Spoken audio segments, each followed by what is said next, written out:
चलचा मौजूद असातिज़ा इकराम और मेरे मकसद साथी अस्सलाम वालेकुम रहमतुल्लाहि व बरकातहू। मैं आप तमाम के सामने तकरीर पेश कर रही हूँ। मेरी तकरीर का उन्वान है देश में यौम आज़ादी। आज हम यहाँ हमारे आप सब बच्चों को अंदर मत इधर कैमरे के सामने आ रहे हो, इसमें कैमरे के सामने आ रहे हो, बच्चों को मत आंदो। नहीं नहीं, ये लड़के आ रहे तो आंदो मत आंदो। बैठो बैठो बैठो, आए तो उधर रुका तुम। बैठो ना बेटा।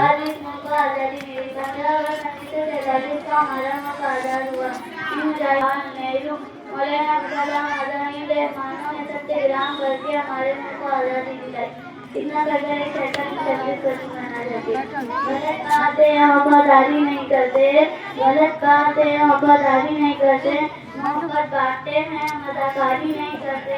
बुरा वक्त जब आता है वतन पर, बुरा वक्त जब आता है वतन पर, हम अपनी जान देने में गद्दारी नहीं करते।